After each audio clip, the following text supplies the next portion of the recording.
lot from this year. Lot means like if you understand, nothing is harder for you. If you understand and learn anything, nothing is harder for you. It is all very easy only. Okay, fine, children. So what you have to do is you have to understand and learn. Then everything will be easier for you. Okay, children. So we have started a new lesson in history, the establishment of the British Empire in India, and we have seen a lot of battles, why the battles have been done and everything. So ultimate purpose, this applied to, okay, children, so this applied to everybody's life also.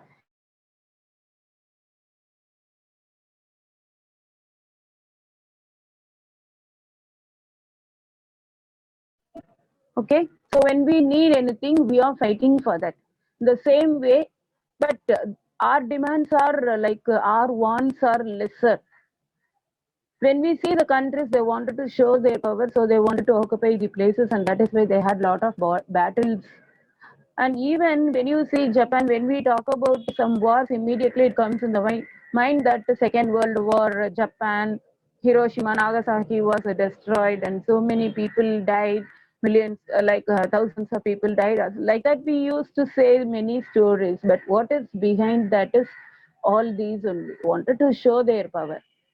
That is why all these battles, wars, and everything happened. Fine, children. So we have seen till Battle of Plassey, all that we have seen. Today we have to start from the doctrine of lapse, subsidiary alliance, all that doctrines. So what are all those doctrines? In those days, no, Britishers wantedly made the Indian farmers very poor. Okay, I'm just telling you the idea behind all that. Then we enter into that lesson. So, wantedly made all the Indian farmers very poor by compelling them to grow only the cash crops. It is all for the benefit for them. But after that, what happened? Indian farmers became very poor. In order to grow crops, even for the Britishers, they were compelled to get the loan from the Britishers. Okay, and not only from them, even from the zamindars and the big shots in that villages. But those zamindars and other people, whoever were very rich, they were under the control of the Britishers also. Yes. So in order to repay their loan, they were in need of money, but the Indian farmers did not had much money to repay their loan. And not only that, their interest was very high. The rate of interest for the money which they borrowed was very high. They couldn't repay the loan. They couldn't repay pay the interest every time when whatever the time period was given. So what happened?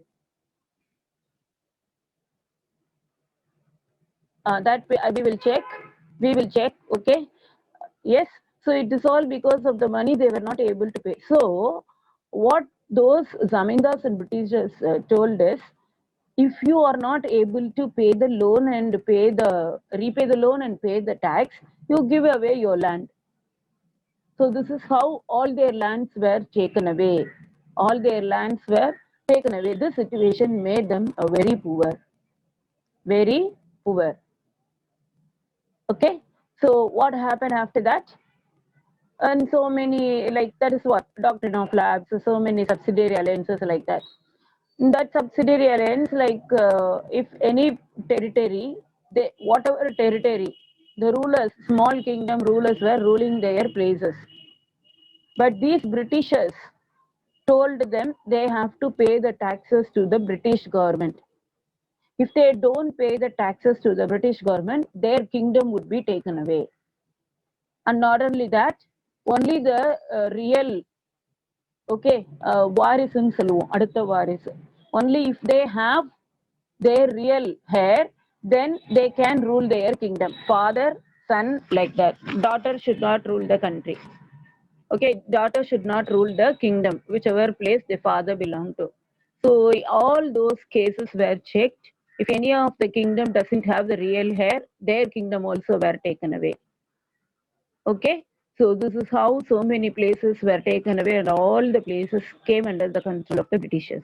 So let's enter into the lesson.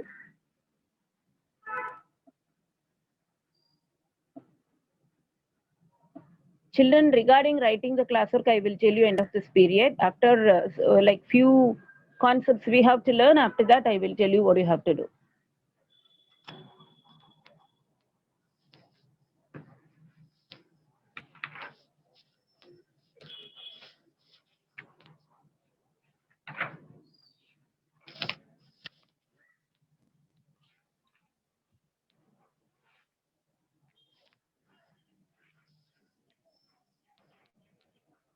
We have seen till this Indian rulers, disadvantages for Indian rulers.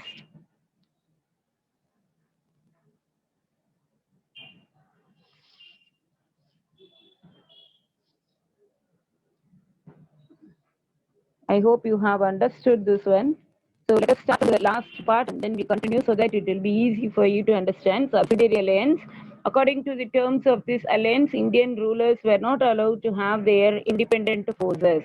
They should not have their own army. Only Britishers will provide their army. For that, they had to pay the amount. Okay, they had to. That is called what? Subsidiary forces. So under Richard Wellesley, at that time he was a Governor General from 1798 to 1805. The Nawab of Awadh and Hyderabad, they were forced to give over parts of their territory. Why they were forced to give their territory, give their kingdom to the Britishers? Because they refused to pay this money for the subsidiary forces. They said that we don't want your forces, we will maintain our forces, so we will not pay any money for you. So for that reason, they were compelled to pay, that is, return their territories to the Britishers. This is called what? Subsidiary alliance.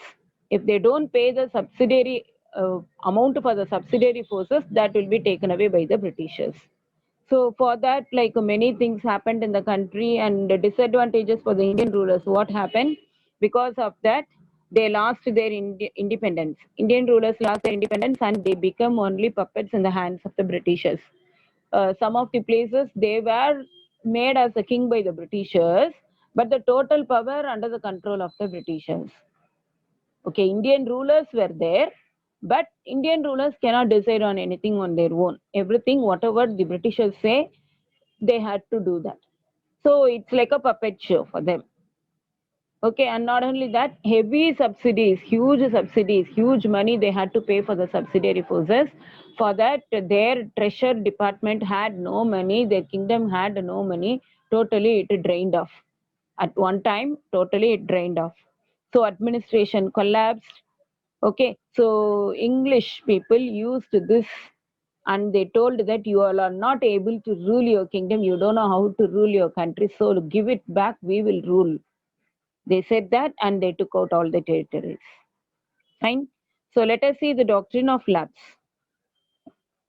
So doctrine of lapse. In 1852, Governor General Dalhousie extended the British control by applying the doctrine of lapse. Earlier, subsidiary alliance, through that they got some of the places.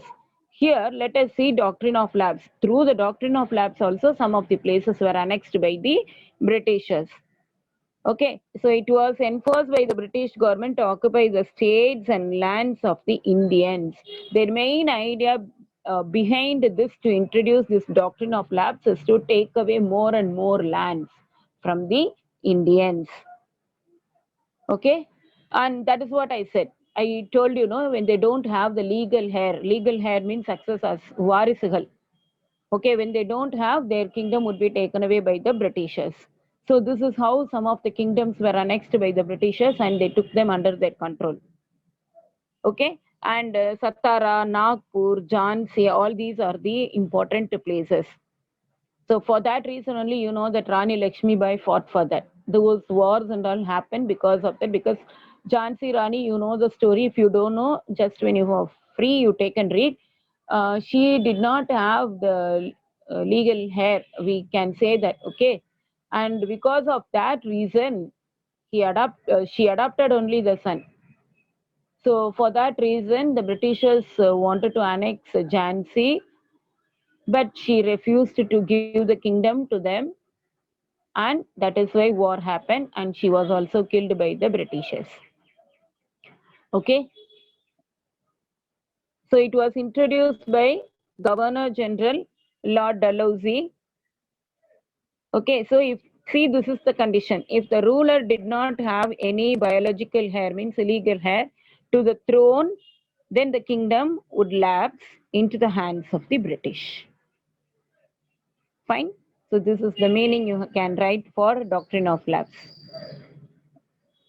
Let us see Anglo-Mysore War. Anglo-Mysore War. So what is Anglo-Mysore War?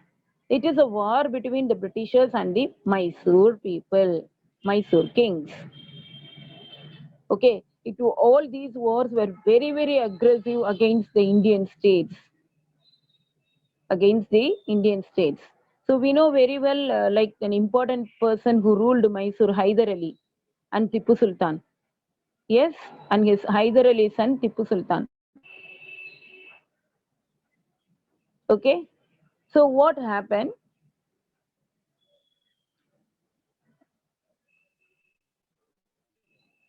I will first tell about the see here in 17. Actually, Anglo-Mysore wars were three wars.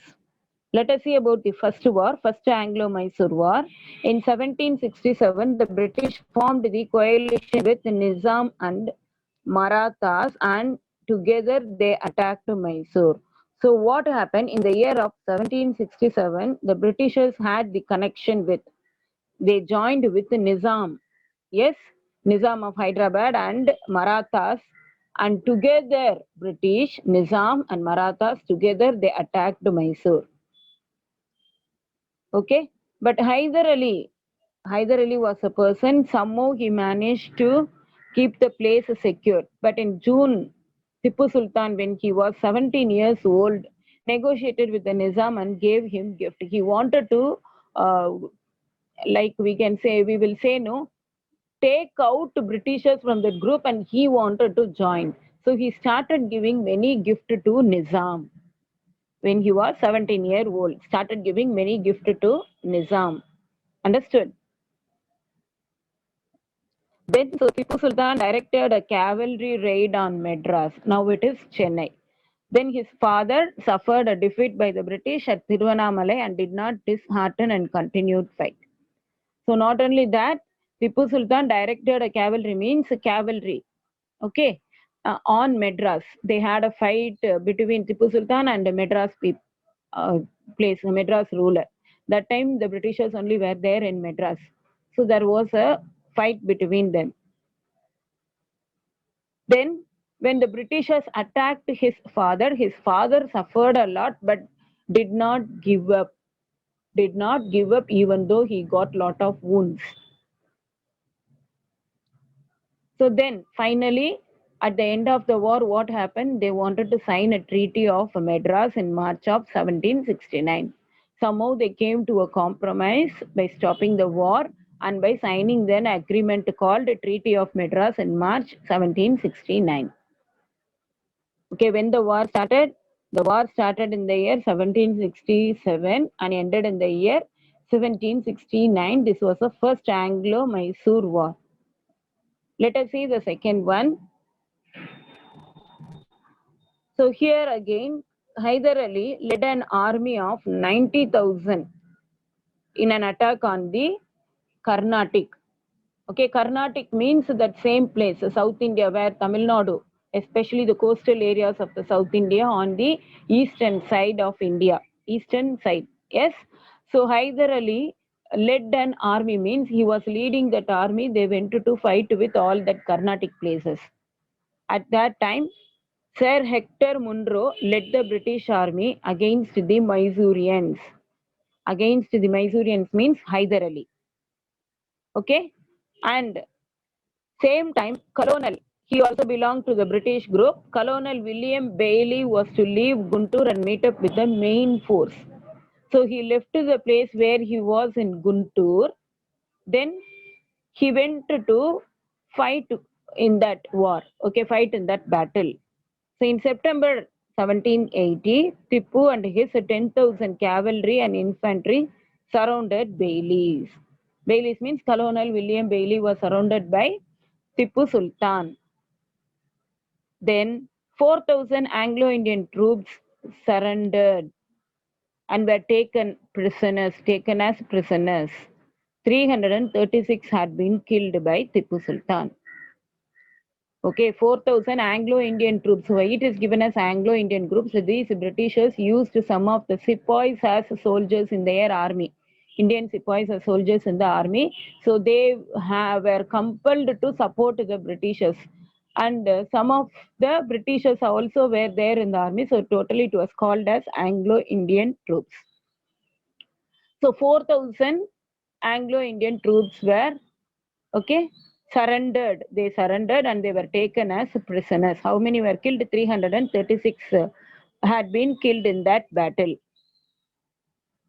Okay.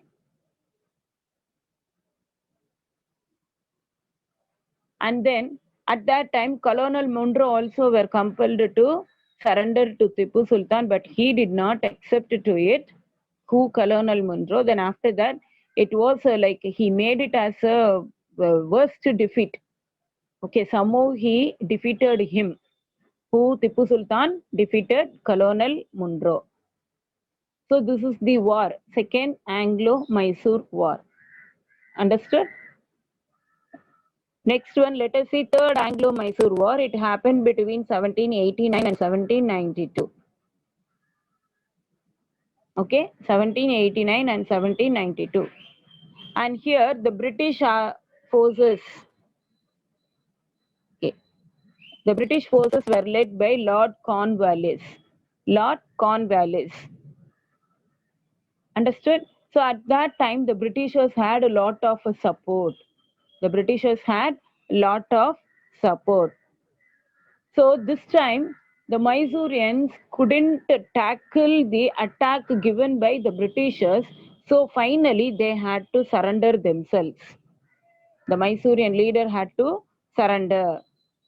So in the year 1793, Treaty of Seringapatnam was signed. Treaty of Seringapatnam was signed between them, Mysoreans and Lord Cornwallis.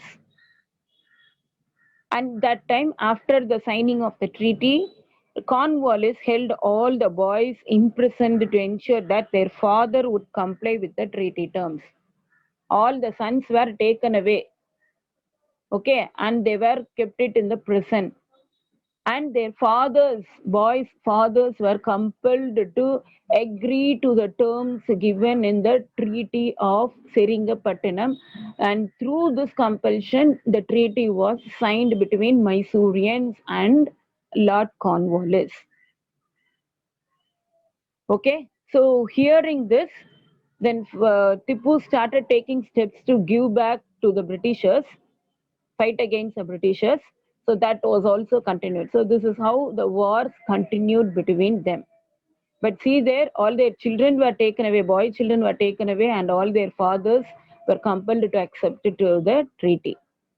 This also had happened during the Third Anglo-Mysore War.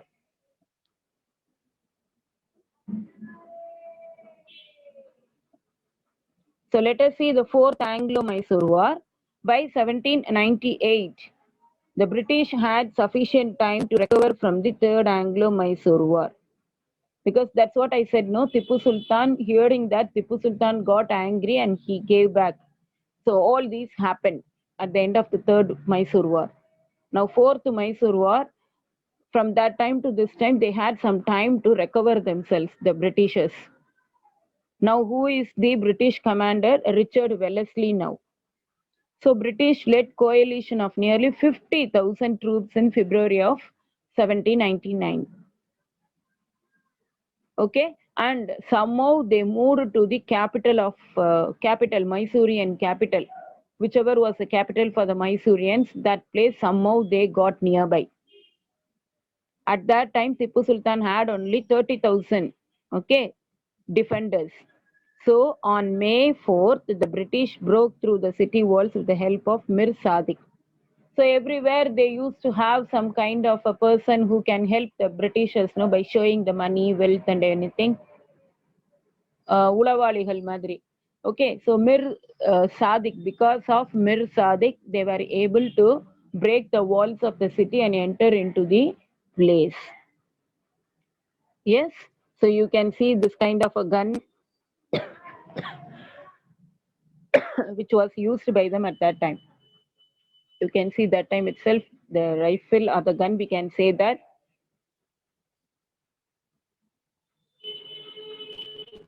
Fine. So this is how Fourth Anglo-Mysore War happened. They broke the walls of the city and entered into the place where the important people were kept at that time. So many people died at that time also. Let us see Anglo-Maratha War.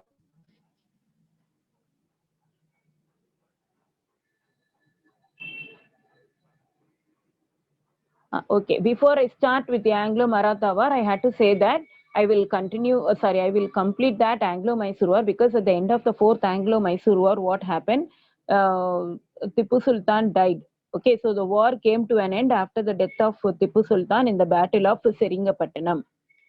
Okay, what was the battle finally fought between Mysore and Mysoreans and the Britishers? It was the Battle of Seringapattanam, because it was a battle which happened in the place called Seringapattanam in the year 1799 May. So in that war, Tipu Sultan died and the war came to an end. So four Anglo-Mysore wars came to an end at that time. So let us see the Anglo-Maratha wars which happened between 1775 and 1819. Okay, 1819. So at that time, what happened? The Britishers used the disunity. Disunity means there is no unity among the rulers within the Marathas. Okay, between the Marathas itself. So they took it as an advantage.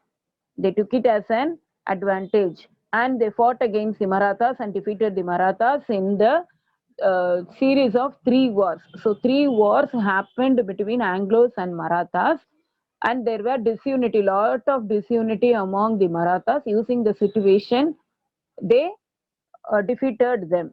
They defeated them. This is a short story about the Anglo-Maratha War. So let us see about them now. So first Anglo-Maratha War, which happened between 1775 and 1782, 7-year war. Okay, so it was the first of three Anglo-Maratha War fought between the British East India Company and the Maratha Empire. Okay, the war began. So that time also, before the war, after the war, the treaties were there. They introduced a lot of treaties. The Britishers introduced a lot of treaties. This is called Treaty of Surat. But okay, because of the Treaty of Surat, the war started, but the war came to an end with the Treaty of Saibai. Why these treaties are given? In order to annex some places. If the Britishers think that that place to be annexed to those Britishers, they immediately form a treaty. Okay, they compel the Indians to sign the treaty. If they don't agree, then they continue with the war or the battles. Okay, and finally at the end of the battle also they again make them to sign a treaty. These are all the treaties. Okay, so the Battle of Delhi took place on 11th September 1803 during the Second Anglo-Maratha War. What is that? Battle of Delhi. So even in Delhi also battle were there. It was between the British troops and the Marathas. Okay, Marathas of Scindia Army under General Louis Bourguignon. So these persons were the general, all the governor general will get differ from one period to the other period. Okay, but this was between the Marathas and the Britishers.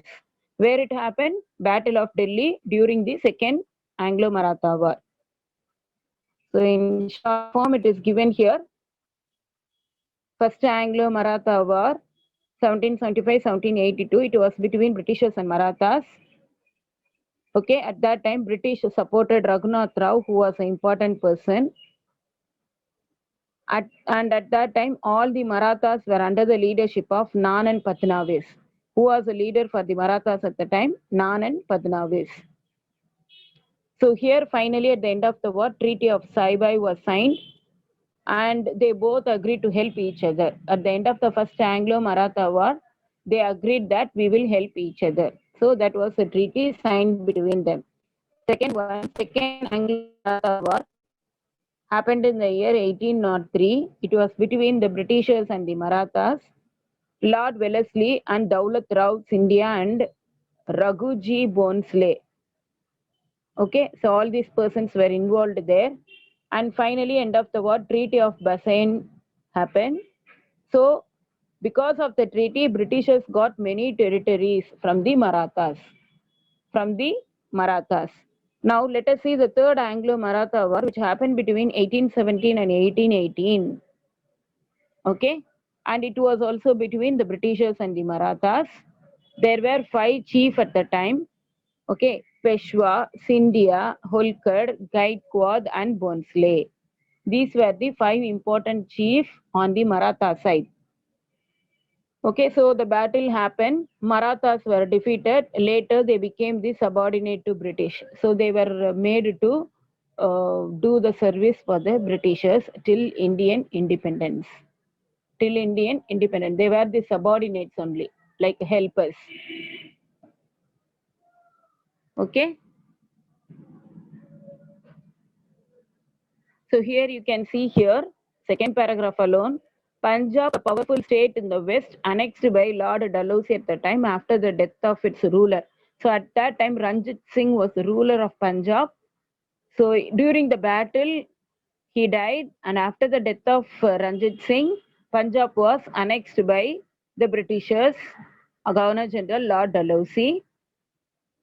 And again, the British fought against the state in 2 Anglo-Sikh War. Okay, Anglo-Sikh wars between 1843 and 1849. So this also happened. Anglo-Sikh wars also happened. So when at the end of the Anglo-Sikh war, that Anglo-Sikh war came to an end with the defeat of the Sikh state, and the young rulers of Punjab, Dalip Singh, son of Ranjit Singh, was pensioned off to England. He was taken to England along with his mother, Rani Jindal.